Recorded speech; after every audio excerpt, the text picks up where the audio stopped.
नमस्कार मित्रों, मैं हर्षद कुमार त्रिवेदी आपके अपने चैनल हर्षद कुमार त्रिवेदी जी के चैनल पर आप सभी मित्रों का व मेरे प्यारे विद्यार्थियों का हार्दिक स्वागत करता हूं। आपके बीच एक बार फिर से मैं आया हूं और आज एक महत्वपूर्ण वीडियो लेके आया हूं आपके लिए। आपको पता है कि मैंने आपको कहा है कि मैं आपको अपने चैनल हर्षद कुमार त्रिवेदी पर पूरा विश्व का इतिहास, भारत का इतिहास व राजस्थान का इतिहास आपको बताऊंगा। तो उसके लिए मैंने शुरुआत कर दी है राजस्थान के इतिहास से। राजस्थान के इतिहास के लगभग 60 टॉपिक मैंने बना दिए हैं और 60 टॉपिक में मैंने कहा था कि मैं मेरे नोट्स आपको प्रोवाइड कराऊंगा और मैं स्वयं उसको पढ़ाऊंगा। तो वो पढ़ा रहा हूँ और मुख्य मुख्य जो टॉपिक हैं, मुख्य मुख्य जो क्वेश्चन बन रहे हैं, उसके लिए मैं स्वयं आऊँगा आपके सामने। तो एक बार फिर से आपके बीच आने का मुझे सौभाग्य मिला है। तो आप सभी का मेरे अपने चैनल व आपके अपने चैनल पर हार्दिक स्वागत करता हूं। और ये आपका ही चैनल है तो ज़रूर इसे शेयर करें, लाइक करें, सब्सक्राइब करें। तो आज का जो वीडियो मेरा मुख्य वीडियो है, देखिए आप, हम जो पढ़ रहे हैं टॉपिक 3, 4, 5 जो मैंने बनाए हैं, आपको नोट्स बनाए हैं, उसका मैं संक्षिप्तीकरण, जो मुख्य मुख्य जो शासक हैं उनके बारे में मैं आपको आज बताऊंगा। तो टॉपिक शुरू करें इससे पहले मैं आपको कहना चाहता हूं कि अगर आप नए हैं तो ज़रूर चैनल को सब्सक्राइब करें और वीडियो कैसा लगा कमेंट्स करें और लाइक ज़रूर करें। तो शुरू करें हमारा ये टॉपिक 3, 4 और 5 का ये विस्तार से वर्णन है, संक्षिप्तीकरण भी है और मैं कोशिश करूंगा उसमें जो शासक मोस्ट हैं उसको विस्तार से भी बताऊंगा। तो शुरू करें हम।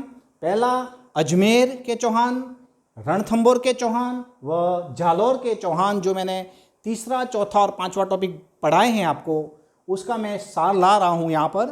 तो अजमेर के चौहान का पहला जो शासक था, अजमेर के चौहान, अजमेर के प्रॉपर सपालदक्ष के चौहान थे। तो सपालदक्ष के चौहान के पहले शासक जो संस्थापक थे उनका नाम वासुदेव चौहान है। क्या है? वासुदेव चौहान। तो वासुदेव चौहान जो संस्थापक हैं, ये कौन कह रहा है?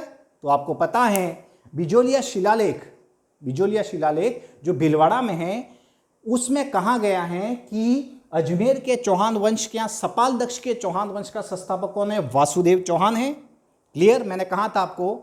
और ये कब चौहान वंश की नींव रखेगा अजमेर में? 551 ईस्वी में। 551 ईस्वी में ये नींव रखेगा वासुदेव चौहान। कहाँ? तो अजमेर में। तो अजमेर के चौहान वंश का संस्थापक कौन है? तो वासुदेव चौहान। आप याद रखिए ये कहाँ गया है, तो आपको ध्यान देना है अहिच्छत्रपुर में, और बिजोलिया शिलालेख में। और यहाँ की राजधानी कौन सी है? उस समय राजधानी कौन सी थी? तो सपालदक्ष की तो अहिच्छत्रपुर थी, नागौर थी। क्लियर है?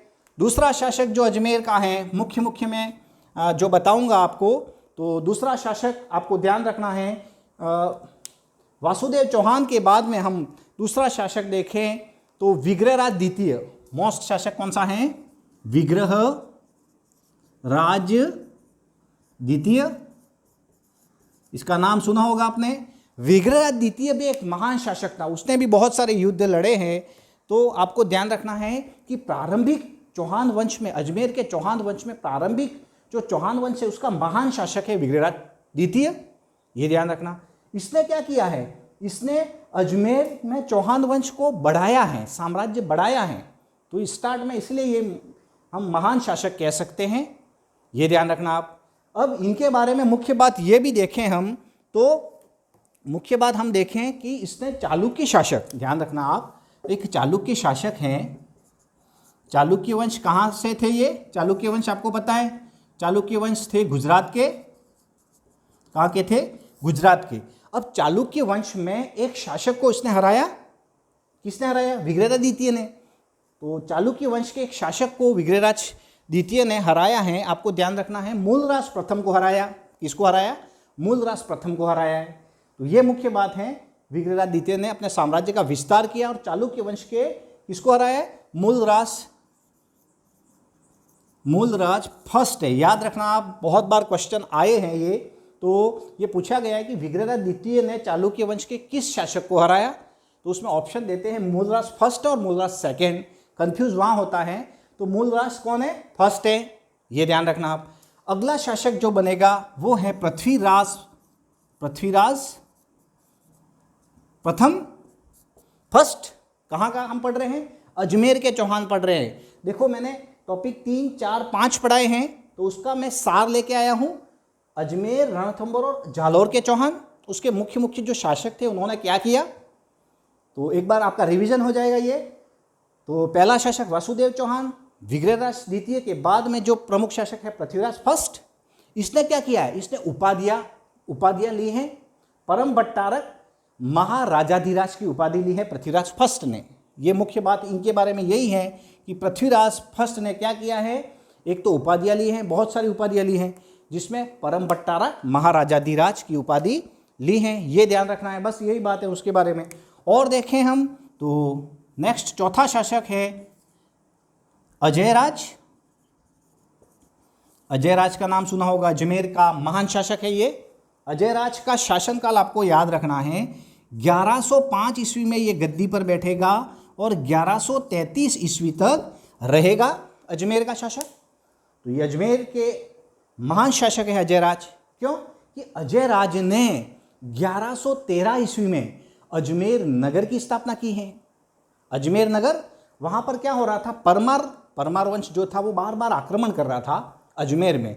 तो इन्होंने क्या किया है, एक नगर बना दिया, अजमेर नगर इन्होंने बनवाया 1113 में। और एक दुर्ग बनवाया है अजय मेरुगढ़। अजय मेरुगढ़ दुर्ग किसने बनवाया है? अजयराज ने। 1113 ईस्वी में बनवाया है। किसने बनवाया है? अजयराज ने। अजय मेरुगढ़ दुर्ग कहाँ है? अजमेर में। अब मैंने उस दिन कहा था, आपने मेरे पहले वीडियो पढ़े होंगे तो ज़रूर आपको पता होगा कि अजय मेरुगढ़ दुर्ग को बाद में तारागढ़ रखा। तारागढ़ नाम किसने किया है? तो आपको पता है पृथ्वीराज सिसोदिया, उडन्य राजकुमार जो गुहिल वंश से संबंधित था, मेवाड़ का था, सिसोदा था, उसने क्या किया है, उसने अजय मेरुगढ़ दुर्ग की मरम्मत करवाई है और उसकी पत्नी का नाम है ताराबाई। तो उसी दुर्ग का नाम क्या कर दिया? तारागढ़। तो तारागढ़ दुर्ग वही अजय मेरुगढ़ वही है, अजय राज ने बनवाया। और उसके बाद में अजय मेरुगढ़ का नाम और बदल जाएगा, तारागढ़ के बाद में और गढ़ बिडली भी कहते हैं उसको। तो ये ध्यान रखना आप। तो ये मुख्य बात अजयराज ने, अजयराज की ये मुख्य बात हो गई, नगर बनवाया, दुर्ग बनवाया। क्लियर? और बात करें अजयराज के बारे में तो उसकी पत्नी का नाम याद रखना आप, सोमलेखा या सोमवती, सोमल देवी भी कहते हैं। तो ये 3 नाम है, एक ही पत्नी के 3 ही नाम है। तो आपको ध्यान रखना है कि सोमल देवी, सोमवती या सोमल देवी, आप याद रखना। तो उनके नाम के सिक्के जारी किए इन्होंने। बार बार क्वेश्चन आ रहे हैं, ये हर एक एग्जामों में क्वेश्चन बना है ये अजयराज का। तो ये सोमल देवी के सिक्के बने हैं। ये शैव धर्म को मानता था भाई। किस धर्म को मानता था? शैव धर्म को। फिर भी उसने सभी धर्म के लोगों को विहार बनवाए बड़े बड़े। तो ये एक महान शासक है अजयराज। क्लियर है? अजयराज ने क्या किया है, संन्यास ले लिया। बाद में संन्यास ले लिया, अपना बेटा उसको दे दिया, सौंप दिया। अचानक बुलाया बेटे को, आ जाओ और आप तो संभालो मेरी गद्दी। तो अजयराज ने सन्यासी बन गए हैं। तो अजमेर वंश में कौन सा शासक है जिसने संन्यास ले लिया, ये भी क्वेश्चन बना है। अजयराज ने किसको सौंपा? तो अपने पुत्र को, और वही अगला शासक बना। इसका नाम याद रखना, अर्णोराज। अर्णोराज याद रखना। अर्णोराज का मुख्य बात यह है, देखो मैंने कहा था यहाँ पर कि विग्रहराज द्वितीय क्या करेगा, चालुक्य के गुजरात शासक मूलराज प्रथम को हराएगा। तो ये प्रथम महान शासक हैं, वैसे साम्राज्य विस्तार कर रहा है। लेकिन यहाँ पर ये जो अर्णोराज है, याद रखना, अर्णोराज जो हैं वो यहाँ एक क्षेत्र है गुजरात के आसपास का है, अबू के युद्ध में कुमारपाल प्रथम से हार जाएगा। ये कौन हार जाएगा? अर्णोराज। तो ये ध्यान रखना। तो अर्णोराज वहाँ हार गया है, ठीक है, और यहाँ पर ये जीत रहा है। तो क्या हो रहा है, एक बार तो वो चालुक्य वाले जीत रहे, एक बार कौन वापस वो जीत रहे, साम्राज्य विस्तार कर रहे। तो पहले जो युद्ध होते थे उसका एक ही उद्देश्य एक ही था कि साम्राज्य विस्तार, जिसके पास में ताकत है वो आगे बढ़ेगा। क्लियर है? अब देखिए अर्णोराज ने 2 काम और करवाए हैं। एक तो अजमेर में आना सागर झील का निर्माण करवाया। आना सागर झील मैं गया हूँ अजमेर में, 6-7 बार गए हम लोग, सभी गए मेरे मित्र, तो आप भी जाए। आना सागर झील भी देखी है मैंने। तो आना सागर झील अजमेर में बनवाई है। किसने बनवाई है? अर्णोराज ने। क्लियर है। और एक देखें तो पुष्कर में, पुष्कर झील है ना, पुष्कर झील में यानी पुष्कर में इन्होंने, अर्णोराज ने वराह मंदिर बनवाया। वराह मंदिर नाम सुना होगा। तो ये बात आपको ध्यान रखना है। ये है अर्णोराज। ये मुख्य मुख्य बातें अर्णोराज की, बार बार क्वेश्चन बने हैं। उसके बाद में क्या होगा, अर्णोराज को उसका बेटा ही मार डालेगा, और उसके बेटे का नाम आप याद रखना, जगदेव। क्या नाम है? जगदेव। और ये जगदेव क्या करेगा? अर्णोराज को मार डालेगा और फिर शासक बन जाएगा। तो जगदेव को क्या कहते हैं? जगदेव को अजमेर के चौहान वंश का पितृहंता कहेंगे। क्या कहेंगे? पितृहंता जगदेव। ये भी क्वेश्चन बना है। तो ये मुख्य मुख्य देखो, शासक जो हैं आपके, जो शासक हैं उनके मुख्य मुख्य आपको जो शासक हैं उनके सन आपको याद रखने चाहिए। जैसे मैंने बताया कि यहाँ पर मुख्य वसुदेव चौहान ने जो स्थापना की उसका सन 551 ईस्वी याद रखना है। ठीक है। वहीं हम देखें तो अजयराज जो मुख्य है तो उसका याद रखना है 1105 से 1133। अर्णोराज का भी याद रख सकते हो आप, जैसे 1133 से 1153 तक रहेगा ये, और ये कुछ ही समय के लिए रहता है। जगदेव पितृहंता है, तो उसको भी लोग क्या करेंगे? पिता को मार देगा, अच्छा व्यक्ति है उसको मार डालेगा, तो क्या उनके जो सामंत है वो उसको थोड़ा रखेंगे वहाँ पर, ज़्यादा नहीं रखेंगे। तो ये लगभग कम समय के लिए रहा था, 6 महीना। ठीक है। उसके बाद में ये हट जाएगा, हटा देंगे इसको, और फिर अगला शासक बनेगा जो महत्वपूर्ण शासक है, याद रखना, विग्रहराज चतुर्थ, जिसे बिस्सल देव के नाम से जानते हैं। किस नाम से जानते हैं? बिस्सल देव। तो हम अब पढ़ेंगे बिस्सल देव, जो अजमेर के चौहान वंश का एक महान शासक है। बिस्सल देव नाम सुना होगा। बहुत ही ऐसा हिंदू शासक है जिसने अपने साम्राज्य को दिल्ली तक पहुंचाया है। किस तक पहुंचाया है? दिल्ली तक। दिल्ली में हम देखें तो उसने 1173 में 1157 में विग्रहराज ने क्या किया है? हम पढ़ रहे हैं विग्रहराज चतुर्थ। ध्यान रखना। तो बहुत सारे होंगे, तृतीय है, द्वितीय है, द्वितीय तो पढ़ा ही था हमने, तो वैसे होंगे। तो हम विग्रहराज चतुर्थ के बारे में हम पढ़ रहे हैं, जिसे क्या कहते हैं? बिस्सल देव। क्या कहते हैं? बिस्सल देव। तो इनके बारे में पढ़ रहे हैं। इनका समय आप याद रख सकते हो, लगभग 1153 में ही बनेंगे ये, और 1163 तक रहेंगे। कहाँ पर? अजमेर में। कौन? विग्रहराज चतुर्थ। मैंने कहा ये एक ऐसे महान शासक है जो दिल्ली तक डंका बजाया इन्होंने, तोमरों को हराया। तोमर एक जाति थी, वहाँ तक गए हैं। 1157 में हराया उनको, तोमर शासकों को। विग्रहराज चतुर्थ ने अपने साम्राज्य को विस्तार किया है। अब देखो, ये जो विग्रहराज चतुर्थ हैं, बिस्सल देव हैं, इन्होंने देखो बिस्सल देव नाम है तो एक बिस्सलपुर तालाब बनवाया है। बिस्सलपुर तालाब बनवाया। तालाब ध्यान रखना। वर्तमान में यह बिस्सलपुर परियोजना है निवाई टोंक में। कहाँ है? निवाई टोंक में। तो ये जयपुर की लाइफलाइन है। तो ये ध्यान रखना कि उस समय इन्होंने तालाब बनवाया। तो समझ सकते हो आप कितने महान शासक हैं ये विग्रहराज चतुर्थ। इतने बड़े विद्वान हैं। ठीक है ना? विद्वान भी थे, विद्वानों के आश्रयदाता भी थे, संस्कृत के विद्वान थे। इनके इन्होंने एक ग्रंथ लिखा है, मुख्यतः एक ग्रंथ इनका फेमस है, हरिकेली नाटक। हरिकेली नाटक लिखा है इन्होंने, याद रखना। संस्कृत भाषा में लिखा है हरिकेली नाटक, विग्रहराज चतुर्थ ने। ये स्वयं विद्वान थे, मैंने कहा विद्वान थे, और विद्वानों के आश्रयदाता थे। विद्वानों के आश्रयदाता यानी कि इसके दरबार में बहुत सारे विद्वान थे। उसमें से एक मुख्य विद्वान था जिसने ललित विग्रहराज की रचना की है, वो है सोमदेव। सोमदेव इनके विद्वान थे और उन्होंने ललित विग्रहराज नामक ग्रंथ लिखा। तो ये दोनों कंफ्यूज करते हैं अपने को। विग्रहराज चतुर्थ बिस्सल देव ने कौन सा लिखा? हरिकेली नाटक लिखा है। ठीक है। और विग्रहराज चतुर्थ के ही कवि हैं सोमदेव ने कौन सा लिखा? ललित विग्रहराज लिखा। ये ध्यान रखना।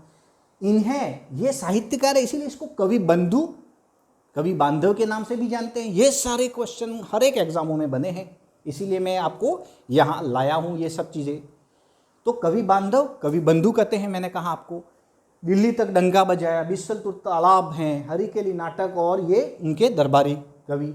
इसके बाद भी इन्होंने एक संस्कृत पाठशाला बनवाई थी, संस्कृत पाठशाला, जिसे कुतुबुद्दीन ने अजमेर में ही संस्कृत पाठशाला बनवाई, ठीक है। संस्कृत कंठाभरण उनका नाम था, और कुतुबुद्दीन ऐबक ने उसको तोड़वा के 2.5 दिन के झोपड़े का निर्माण करवाया, ठीक है, अजमेर में। तो वहाँ पर पहले संस्कृत की पाठशाला थी। तो ये इतने महान शासक थे विग्रहराज चतुर्थ के बारे में। आगे हम और देखें तो मैंने कहा आपको, देखो इनके समय में क्या है, जनता सुखी थी, समृद्ध थी, ठीक है ना। जनता सुखी थी क्योंकि तालाब बनवाया, जनता समृद्ध थी, इसीलिए हम कह सकते हैं कि अजमेर के चौहान वंश का स्वर्णकाल किनका समय है, तो वो ये है विग्रहराज चतुर्थ का काल, जिससे बिस्सल देव के नाम से जानते हैं। आप ध्यान देना, अगले शासक जो बनेंगे वो अजमेर के अंतिम और महान शासक मैं पढ़ा रहा हूं, तो जरूर आप देखिए। उनका नाम याद रखना, पृथ्वीराज, कौन है भाई, तृतीय, थर्ड। पृथ्वीराज तृतीय का समय याद रखना आप, 1177 में शासक बनेंगे और 1192 में ये रहेंगे। और उनका जन्म याद रखना 1166 ईस्वी में हुआ है, ठीक है। कहाँ हुआ है, अनहिल पाटन में। अनहिल पाटन ये गुजरात का स्थान है, अनहिल पाटन में हुआ। तो मात्र कितने साल में, 11 साल में क्या बन गए, शासक बन गए। तो समझ सकते हो आप क्या नहीं कर सकते हो, 11 साल में पृथ्वीराज ने क्या किया है, शासक बन गए। अब देखो उनके पिता का नाम याद रखना आप, सोमेश्वर, सोमेश्वर। माता का नाम याद रखना, माता का नाम है कर्पूरी देवी, कर्पूरी देवी। और ये कहाँ की हैं, कलचुरी राजकुमारी हैं। कलचुरी वंश हम पढ़ेंगे भारत के इतिहास में, कलचुरी वंश उसकी एक महान शासिका थी ये। तो ये शासिका रही हैं भारत में, राजस्थान में। क्या नाम है, कर्पूरी देवी। मैंने कहा था महिला शासिका में आते हैं, कर्मा देवी आती है, पोपाबाई आती है, और ये आती है कर्पूरी देवी। तो ये कर्पूरी देवी महिला शासिका रही हैं। क्यों रही हैं, तो 1 वर्ष तक, यानी 1 वर्ष तक संरक्षण दिया है, किसका, तो पृथ्वीराज तृतीय का साथ दिया। 11 वर्ष में शासक बनेगा। तो फिर इन्होंने कह दिया कि मैं तो अब शासक बन जाऊंगा, मैं संभाल लूंगा। तो कब संभाल लेगा, 1178 में, ठीक है, क्लियर। अब देखो पृथ्वीराज तृतीय जब शासक बनते हैं, उनकी समस्याएं बहुत सारी हैं। ये विद्वान बनना चाहते हैं। इन्होंने 2 उपाधियां ली थी, एक तो राय पिथौरा, और एक उपाधि ली थी दल पुंगल, विश्व विजेता। विश्व विजेता बनना चाहते थे पृथ्वीराज थर्ड। लेकिन क्या कारण थे, क्या ऐसे कारण थे जिनसे ये विश्व विजेता नहीं बन पाए, और हमारे भारत में क्या आ गए, मुस्लिम आ गए। और क्यों आए, तो आइए देखते हैं। तो मैंने कहा पृथ्वीराज थर्ड जो हैं, जो शासक बने, तब उनकी समस्याएं 2 मुख्य थी। एक समस्या बताऊं मैं आपको कि उसका एक चचेरा भाई था नागार्जुन। नागार्जुन, ये सभी बातें मैंने मेरे नोट्स में बताई है आपको, आपको सब पता है, आप उसका रिवीजन कर रहे हो। तो अगर ये आप पढ़ रहे हो तो उससे पहले वो वीडियो ज़रूर देखो, आपको इतिहास 100% आ जाएगा समझ में, और गारंटी दे रहा हूँ, बार बार मैं आपको कह रहा हूँ, तो ज़रूर देखें वो। मैंने कहा पृथ्वीराज जब बैठे गद्दी पर 2 समस्याएं। पहली समस्या, नागार्जुन जो उसका चचेरा भाई था, वो उसको मारना चाहता था और शासक बनना चाहता था। भाई करते हैं आजकल ऐसा, तो उस समय भी होता होगा, करते हैं, क्लियर है। तो इसने क्या किया, तो इसको दबाया और हराया, क्लियर है। तो नागार्जुन को हटा दिया उन्होंने। दूसरी एक समस्या थी, एक भंडारक करके एक जाति थी, भंडारक, ठीक है।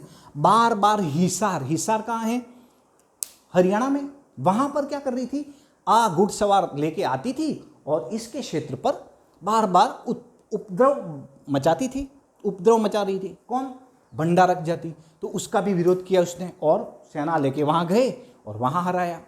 पृथ्वीराज तृतीय की बात कर रहा हूँ, याद रखना। अब नेक्स्ट देखते हैं आगे क्या होता है।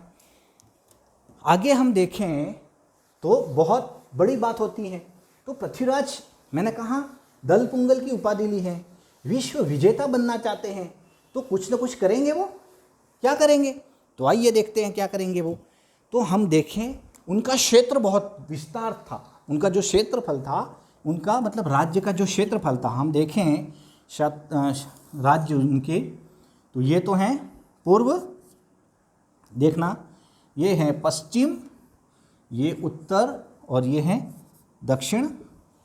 देखिए आप यहाँ देखो, यहाँ पूर्व में है यूपी और यूपी का एक स्थान है कन्नौज, नाम सुना होगा आपने, कन्नौज। और कन्नौज में एक महत्वपूर्ण शासक थे, एक महत्वपूर्ण वंश था गढ़वाल वंश, गढ़वाल वंश। और गढ़वाल वंश के प्रमुख शासक थे जयचंद, जयचंद गढ़वाल, नाम सुना था आपने, जयचंद, जयचंद सुना होगा। अब उनकी बेटी थी, नाम सुना होगा, चलो बेटी का नाम बाद में बताता हूँ। चलो यहाँ देखिए आप, ये क्या हो गया, दक्षिण पूर्व, और दक्षिण पूर्व में थे चंदेल, चंदेल वंश। कौन से थे, चंदेल वंश। और चंदेल वंश का एक महान शासक था परमादिदेव, परमादिदेव याद रखना, चंदेल वंश का शासक है ये। यहाँ पर हम बात कर रहे हैं पृथ्वीराज चौहान के क्षेत्र की, तो ये देख सकते हो आप पूर्व पश्चिम उत्तर दक्षिण में।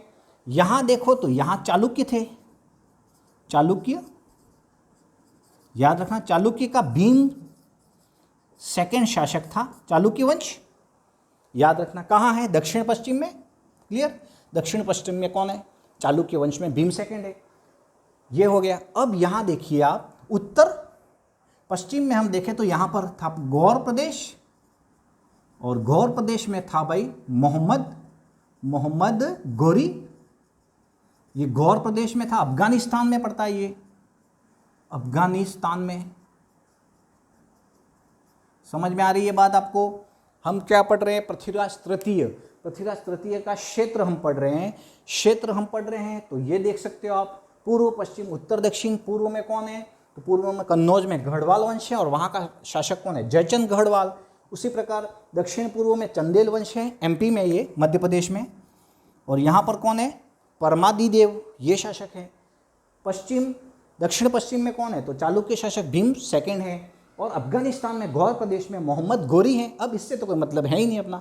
अपन देखें तो यहाँ से देखें तो सबसे पहले पृथ्वीराज, और देखो पृथ्वीराज क्या करेगा, दल पुंगल यानी विश्व विजेता है, क्या करना चाहता है, वो अपने साम्राज्य का विस्तार करना चाहता है। तो सबसे पहले आक्रमण कहाँ करेगा, ये चंदेल वंश में करेगा। चंदेल वंश के परमादिदेव को हराएगा, वो 1182 में हराएगा, 1182 ईस्वी में हराएगा। महोबा का युद्ध होगा, तुमुल या महोबा का युद्ध, एमपी का एक अभी वर्तमान में जिला है, तो वहाँ क्षेत्र में हराएगा। किसको हराएगा, चंदेल वंश के परमादिदेव को। और वहाँ के जो शासक हैं आल्हा व उदय, जैसे हमारे रतन सिंह के दो सेनानायक थे गोरा व बादल, वो शहीद होते हैं, उसी प्रकार वहाँ पर परमादिदेव के दो सेनानायक आल्हा व उदय, नेट 2015 में ये क्वेश्चन आया है, आल्हा व उदय कहाँ पर शहीद हुए हैं और उनकी गाथाएं वहाँ एमपी में गा रहे हैं। जैसे गोरा बादल की हम राजस्थान में कह रहे हैं कि ये शहीद हुए थे, तो उसी प्रकार यहाँ वो आल्हा व उदय, याद रखना, आल्हा व उदय ये शहीद होंगे और यहाँ ये जीतेगा पृथ्वीराज थर्ड महोबा के युद्ध में 1182 में। ये बार बार क्वेश्चन आया है, आपको पता है। चलो नेक्स्ट हम देखें तो इसको हरा के वो जाएगा भीम सेकंड के पास में। साम्राज्य विस्तार है कारण। दूसरा कारण भी है, एक सलख एक पिता था भीमदेव के, इच्छिनी करके एक लड़की थी इसकी, इच्छिनी, तो उससे शादी करने के लिए विवाद हुआ था। वहाँ का राजा कह रहा है कि मैं शादी कर रहा हूँ, ऐसा कुछ था। तो यहाँ पर भी ये हुआ और ये चाहता था कि मैं इच्छिनी से विवाह करूँ, या इच्छिनी इसको भेजा होगा मैसेज व्हाट्सएप पर, गया होगा वहाँ पर, क्लियर। अब देखें तो ये इसने कहा कि मेरी शादी होनी चाहिए, नहीं हो पाई, तो यहाँ पर कुछ कारणवश से यहाँ पर क्या हो गया, भीम सेकंड को हराएगा वो। लेकिन बाद में समझौता हो जाएगा, होगा कुछ समझौता, 1187 में समझौता होगा और दोनों में मैत्री संबंध हो जाएंगे भाई, पृथ्वीराज थर्ड और भीम सेकंड चालुक्य वंश की। भीम सेकंड याद रखना, सेकंड फर्स्ट में ही कन्फ्यूजन होता है, क्लियर है। अब देखो, अब मुख्य बात ये आ रही है कि पृथ्वीराज थर्ड जो हैं वो यहाँ गढ़वाल, यहाँ कन्नौज में क्यों जाता है यूपी में, तो गढ़वाल वंश के महान शासक थे जयचंद की एक पुत्री है, मैंने कहा था पुत्री, संयोगिता, क्या नाम है, संयोगिता। अब इसी संयोगिता की कारण क्या होता है, हमारे यहाँ पर बहुत कुछ होगा, क्या होगा तो देखते हैं। पृथ्वीराज थर्ड जो है वो संयोगिता और दोनों में प्रेम होता है। तो क्या होता है कि ये जो है वो पृथ्वीराज थर्ड को, इसके पिता जो है वो पसंद नहीं करते हैं पृथ्वीराज थर्ड को, क्लियर है। लेकिन संयोगिता ज़्यादा प्रेम कर रही थी, ये भी कर रहे थे, तो इन्होंने क्या किया, स्वयं वर यानी उठा लिया और सबके सामने इनको उठा के लेके गए और चले गए, भाग गए। तो मैसेज गलत गया जयचंद का, क्योंकि जयचंद भी एक उस समय क्या था, महान शासक था। वैसे जयचंद चाहते तो धूम धड़ाके से वहाँ पर शादी हो सकती थी, अच्छे, क्लियर है, लेकिन नहीं हो पाई, धूम धमाके से शादी नहीं हो पाई। और यहाँ पर क्या हो गया है, संयोगिता चली गई है इनके साथ में। तो पृथ्वीराज थर्ड जो है उसके लिए अब स्थिति गंभीर बनेगी। क्यों? क्योंकि जयचंद जो है वो चला जाएगा गौर प्रदेश में, जाएगा अफगानिस्तान में, और गौर प्रदेश के मोहम्मद गोरी को बुलाएगा कि आप भारत आओ और किनसे बदला लो, इनसे, और मैं सपोर्ट करूंगा आपको। तो ये भी मोहम्मद गोरी नाम सुना था।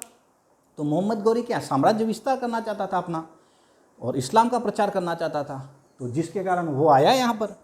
कब आया? तो आ गया था वो भारत में, तो वैसे 1186 में आ गया था, 86 में। लेकिन ये यहाँ पर आता है और पृथ्वीराज थर्ड और इन दोनों के बीच में महत्वपूर्ण 2 युद्ध होते हैं। कितने युद्ध होते हैं?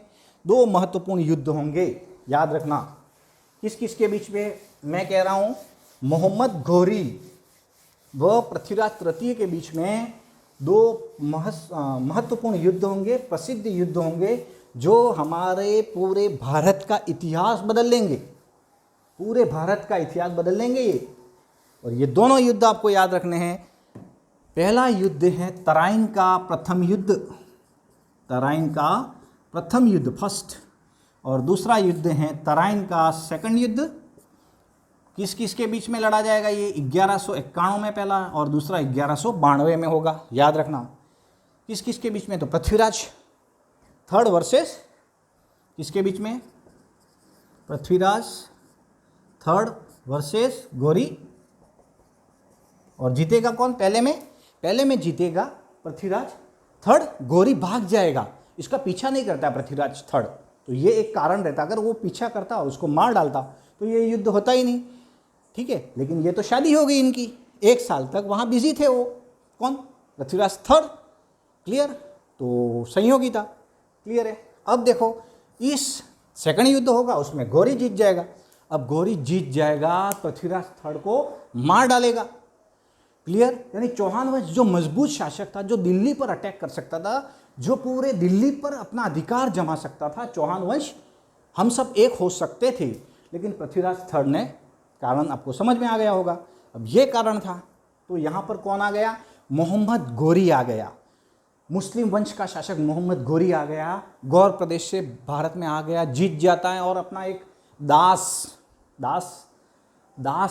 किसको? कुतुबुद्दीन ऐबक, नाम सुना होगा, कुतुबुद्दीन ऐबक को प्रांतपति नियुक्त कर देगा। कहाँ पर? दिल्ली में। वो चला जाएगा गौर प्रदेश, लूट मार के यहाँ से जो धन है वो लेके चला जाएगा, और कहाँ चला जाएगा? वहाँ गौर प्रदेश में। और यहाँ पर कुतुबुद्दीन ऐबक को वहाँ का प्रांतपति नियुक्त करेगा। कब की बात है? 1192 की, याद रखना। 1192 से 1206 तक ये जो कुतुबुद्दीन ऐबक हैं वो किसके अधीन काम करेगा? मोहम्मद गोरी के अधीन काम करेगा। किसके अधीन काम करेगा? गोरी। समझ में आ गई होगी बात आपको। क्यों? क्योंकि ये दास था गोरी का। तो सर माल भिजवाओ, गोरी कह रहे माल भिजवाओ, तो भिजवा देगा, क्योंकि वो गुलाम है, ठीक है, क्लियर है। लेकिन 1206 में जैसे ही गोरी की मृत्यु हो जाएगी गौर प्रदेश में, तो ये कह देगा मैं तो स्वतंत्र हूँ, अपने आप को स्वतंत्र कर देगा, और यहाँ पर दिल्ली सल्तनत में गुलाम वंश की स्थापना करेगा। मामुलुक वंश भी कहते हैं गुलाम वंश को, आपको पता होगा। तो यही गुलाम वंश का शासक रहेगा पहला, कुतुबुद्दीन ऐबक। वैसे 1210 में इसकी मृत्यु हो जाएगी। उसके बाद में इल्तुतमिश आएगा, इल्तुतमिश गुलाम वंश का द्वितीय शासक। उसके बाद में रजिया आएगी। तो ये सारी चीज़ें हम पढ़ेंगे। तो यहाँ तक आपको समझ में आ गया होगा पृथ्वीराज थर्ड के बारे में। एक महान शासक थे, जीत सकते थे पूरे भारत को। दल पुंगल की तो उपाधि ली थी, विश्व विजेता बनना चाहते थे पृथ्वीराज चौहान। लेकिन कुछ कारण ऐसे थे जिससे आपको पता है कि क्या कारण ऐसे होते हैं ज़िंदगी में जो आपको बदल सकते हैं और क्या कारण ऐसे रहते हैं जो आपको जीवन बना सकते हैं। तो मेरा तो यही आपसे ये है कि पृथ्वीराज थर्ड के बारे में और जानकारी, हम दो बातें और कह देता हूँ आपको कि पृथ्वीराज थर्ड का एक मित्र था पृथ्वी भट्ट। याद रखना, पृथ्वी भट्ट को ही चंद्रवरदाई कहते हैं। क्या कहते हैं? चंद्रवरदाई। और इन्होंने एक पुस्तक लिखी है पृथ्वीराज रासो। कौन सी पुस्तक लिखी है? पृथ्वीराज रासो में कहा गया है कि पृथ्वीराज थर्ड ने कितनी बार हराया है? मोहम्मद गौरी को 22 बार हराया। यूँ कह रहा है 22 बार हराया। यूँ कह रहा है 1186 से 1192 के बीच में बोल रहा है वो। तो अब दोस्त है तो बोलेगा, क्लियर है। अब वो बोल रहा है अगर 22 बार हराया तो क्यों आता ये? ठीक है, अपन इतिहासकार हैं, इतिहासकार की बातें वो करते हैं तो हम सुनते हैं। ये बातें याद रखना आप। तो इनका दोस्त पृथ्वी भट्ट, जिसे चंद्रवरदाई कहते हैं, पृथ्वीराज रासो पुस्तक लिखी, क्लियर। एक और था जयानक, क्या नाम है? जयानक ने पृथ्वीराज विजय नामक पुस्तक लिखी, याद रखना। और भी सारे विद्वान थे इनके दरबार में, पद्मनाभ थे, ठीक है ना। उसके बाद में विद्यापति गौड़ थे, वागीश्वर थे, ठीक है ना, जनानंद थे। तो बहुत सारे विद्वान थे, विद्वानों के आश्रयदाता थे ये पृथ्वीराज थर्ड। हम कह सकते हैं बहुत बड़े व्यक्ति थे, लेकिन कुछ कारण ऐसे हुए जिसके कारण यहाँ पर ये सब हुआ और दिल्ली सल्तनत की स्थापना होती है। तो हम जो हैं आपस में लड़े, तो ये कारण हुआ। अब देखो, ये हमने पढ़ा है अजमेर के चौहान वंश के बारे में, मैंने बताया आपको, मुख्य मुख्य शासक बताए। अब हम लेके जा रहा हूँ मैं आपको रणथंभौर के चौहान में। अब रणथंभौर का चौहान, ये अजमेर के चौहान में पृथ्वीराज थर्ड का एक बेटा था, वो जिंदा था। वो अधीनता मान ही लेगा फिर, किसकी? गौरी की, या फिर कुतुबुद्दीन ऐबक की अधीनता मान लेगा। तो वो जिंदा है, गोविंदराज नाम है। तो गोविंदराज क्या करेगा? रणथंभौर में क्या करेगा? रणथंभौर में चौहान वंश की नींव रखेगा गोविंदराज, ठीक है। तो हम देखें आगे, रणथंभौर का शासक गोविंदराज। अब गोविंदराज शासक बना है, तो गोविंदराज जो है वो रणथंभौर के चौहान वंश का संस्थापक है। संस्थापक हैं, आपको ध्यान रखना है कि गोविंदराज रणथंभौर के चौहान वंश का क्या है? संस्थापक हैं। अब गोविंदराज संस्थापक, तो हम देखें, ये देखो गोविंदराज, तो ये संस्थापक हो गया। उसके बाद में बनेगा वाल्हण देव। देखो, ये तो किसके अधीन ही काम कर रहा है? किसके अधीन? तो कुतुबुद्दीन ऐबक के अधीन काम कर रहा है। कहाँ? तो रणथंभौर में। रणथंभौर कहाँ? तो सवाई माधोपुर में। रणथंभौर के चौहान वंश का संस्थापक क्वेश्चन आया है। वाल्हण देव सेकंड बनेगा, मुख्य शासक वाल्हण देव। और वाल्हण देव के समय में क्या होगा? तो वाल्हण देव जो है वो रणथंभौर को स्वतंत्र करेगा। तो एक ये भी महान शासक होगा, याद रखना वाल्हण देव के बारे में। और हम देखें तो उसके बाद में जो बनेगा वो है वीर नारायण। तीसरा वीर नारायण, इसके समय में इल्तुतमिश आक्रमण करेगा। देखो, वापस आक्रमण कर रहे हैं दिल्ली वाले, उनको पता है ये स्वतंत्र कर रहा है, तो यहाँ वापस आक्रमण करेंगे दिल्ली वाले, ठीक है ना। तो गोविंदराज, वाल्हण देव, वीर नारायण, ठीक है ना। और अब आएगा बाणभट्ट। और ये बाणभट्ट के समय में वहाँ की स्थिति बहुत गंभीर हो गई थी, ठीक है ना। आपको ध्यान रखना है, पानी दूध के समान हो गया था, लकड़ी चंदन के समान हो गई थी, बहुत महंगा हो गया था। तो भी संभाल के रखा बाणभट्ट ने, ठीक है ना, ये ध्यान रखना। तो वापस वो जीत रहे हैं, ये स्वतंत्र कर रहे हैं, यूँ हो रहा है, लुका छुपी का खेल हो रहा है। अगला बनेगा जैत्र सिंह। अब जैत्र सिंह शासक बनेगा, तो जैत्र सिंह क्या करेगा? तो जैत्र सिंह एक महान शासक जरूर था। तो उस समय वहाँ पर दिल्ली सल्तनत में क्या होगा? दिल्ली सल्तनत का नासिरुद्दीन मोहम्मद एक सुल्तान रहेगा। उसका ही एक बड़ा सेनापति था बलबन, नाम सुना था, बहुत ही महान शासक था, सुल्तान भी बना वो गुलाम वंश में। बलबन 6 फीट का था, इतनी लंबी दाढ़ी रखता था 7 फीट की, और इतना बड़ा तोपा रखता था। तो बहुत कुछ बातें हैं, हम करेंगे। तो बलबन ने 3 बार आक्रमण किया है, ये क्वेश्चन बन सकता है। तो नासिरुद्दीन मोहम्मद के समय में उसके सेनापति बलबन ने जैत्र सिंह यानी रणथंभौर के शासक जैत्र के समय में कितनी बार आक्रमण किया? 3 बार, ये याद रखना है।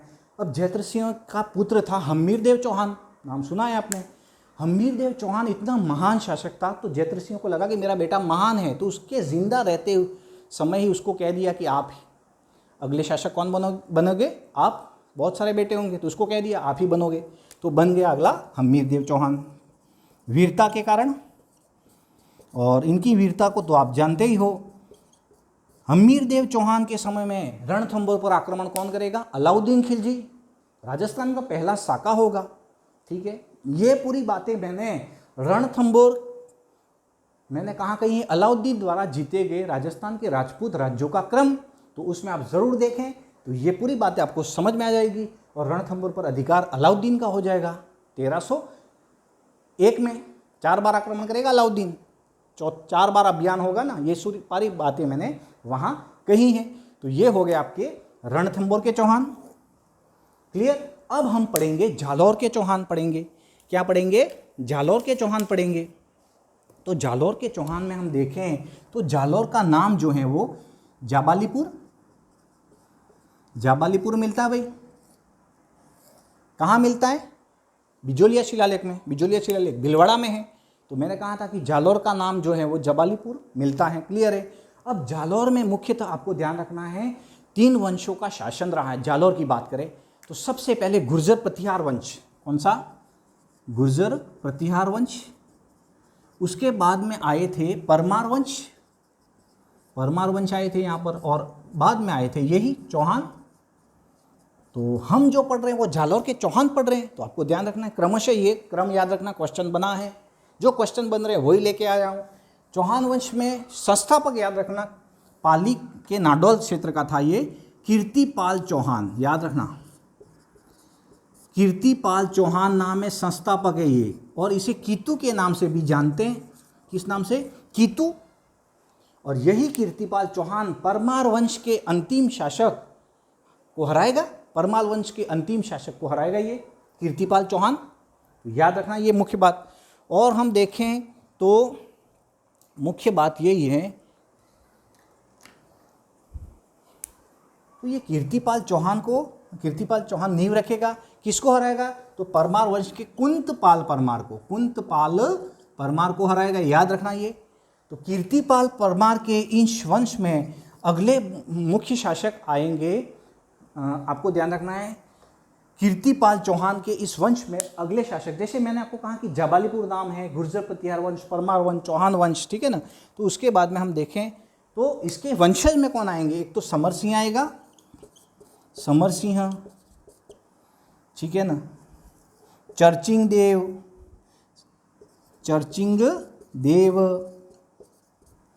सामंत सिंह,